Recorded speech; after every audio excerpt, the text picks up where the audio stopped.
Hello and welcome to Ukraine Today. We're in Warsaw, joined by Andrzej Szeptycki, the expert of the Institute of International Relations. Mr. Szeptycki, thank you for coming. These parliamentary elections in Poland were the victory of Jarosław Kaczynski, the leader of Law and Justice Party. As many experts say, this party could govern alone for the first time in the new Polish history. What does it mean for Poles? First, the will of change. The civic platform, so the political party of former President Bronisław Komorowski and of Donald Tusk, has been at power for 8 years, which is quite a lot for a democratic country, especially for a Central European country.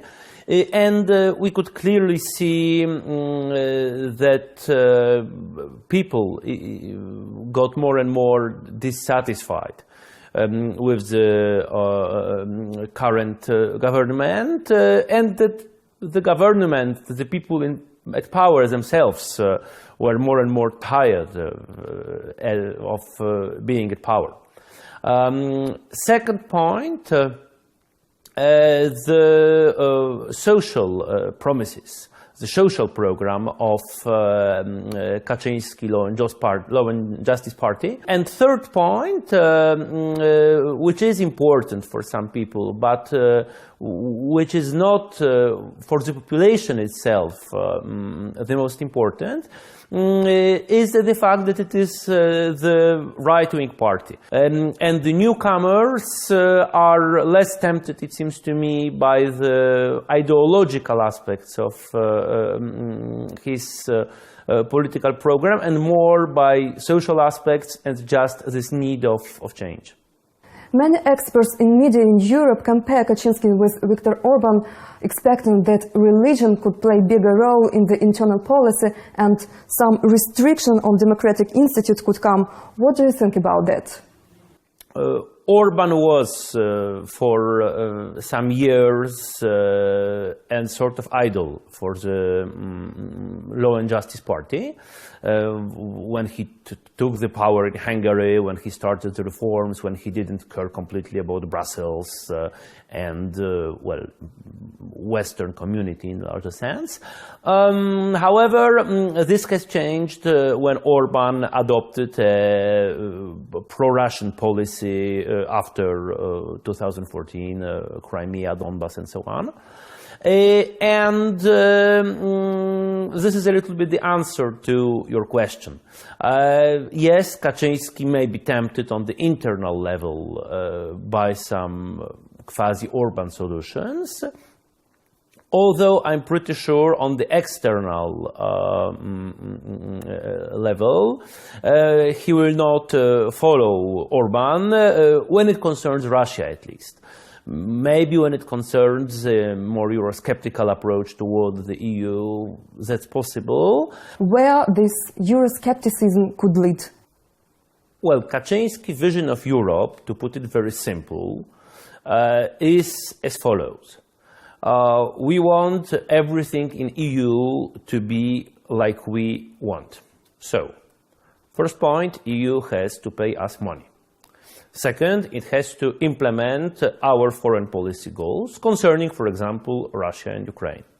Third, it does not have to mix into our internal affairs, for example, by sending us the refugees. The problem is that EU doesn't work like that. EU is based on compromises between the member states. So you have to offer something, you have to give up one aim in order to realize another. Okay, you want support against Russia, but you have to accept the refugees. Okay? There are two questions concerning that issue. First, how successful Kaczynski will be. Once again, frictions by itself are not a problem. The question is, does it lead in the end to Poland getting more money or more support against Russia or less refugees or not? And second question, more general, is how this will affect our position in the EU, and in particular, will we be able, also in the Russian-Ukrainian context, to use the EU as our tool of influence, as an instrument of our foreign policy. And the question is, if Kaczynski adopts a more tough approach, will he keep or will he lose this ability of promoting our interests, our concepts in the European Union? Talking about relations with Russia, Law and Justice Party pushes Russia to return these fragments of the airplane which crashed near Smolensk with a twin brother Lech Kaczynski on the boat. But Russia is not going to speed up the investigation of this air crash. Could this factor be prevailing in the relations between Poland and Russia? On one side, of course, Kaczynski may be a problem for Russia, pushing the EU still more to adopt an anti-Russian position. But on the other side, Kaczynski may be also a good sparring partner for Russia, just to show that Poland has been always anti-Russian, is a Russophobic country. And just to make other countries in the EU ignore the always anti-Russian Poland. You might know that Ukrainians remember the support of the twin brother Lech Kaczynski, and they hope that Yaroslav Kaczynski will continue his policy concerning Ukraine. Would this expectation be proved, in your opinion? Law and Justice is a right-wing party. And in this context, history plays a much more important role for Kaczynski than von Tusk, like with Yushchenko and Yanukovych in Ukraine. And in the historical field, we have some old and some new problems. The old problem is, of course, the Volhynia massacre from 1943, and the new problem are the laws on historical memory, on historical policy adopted in spring this year by Verkhovna Rada. The laws which in particular really recognize the members of OUN-UPA as historical heroes, as heroes of Ukraine, as those who fought for independence of Ukraine. These laws have been very negatively assessed in Poland by almost everybody, not only Law and Justice. And in particular, these laws may be an important challenge for our bilateral cooperation. What's more, we have to keep in mind that all these potential problems are strongly exploited by the Russian and the pro-Russian propaganda,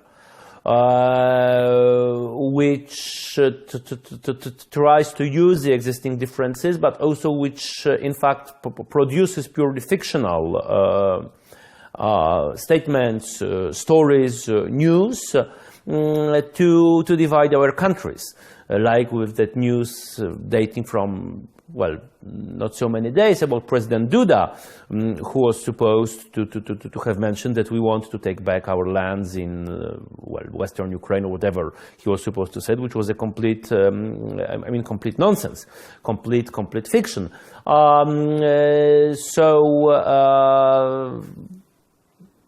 History is a real problem, but at the same time it is exploited by the pro-Russian propaganda to make the problem still worse. What should we do with this misunderstanding in our common history? It's a good question, not very easy. On political level, it seems to me that Poland would be pleased if some kind of gesture is made. For example, if the laws on OUN-UPA are amended to soften a little bit their provisions. So, for example, you could amend these laws so that OUN-UPA remains an organization which is recognized as fighting for independence of Ukraine, but at the same time, you could renounce from punishing those who want to denounce some bad activities of UNUPA.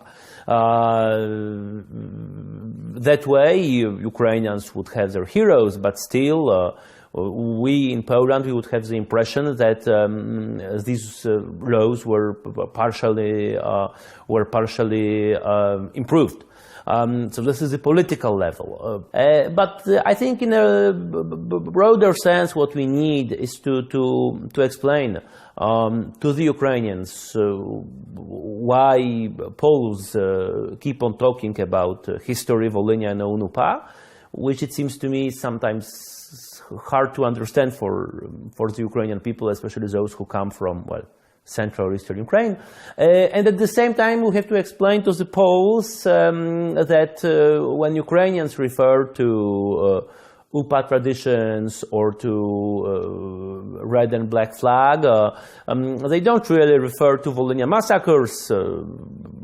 Ukrainians are now very positive about Poles when you look at the opinion polls. They rather try to find some heroic figures within a very difficult process of nation building.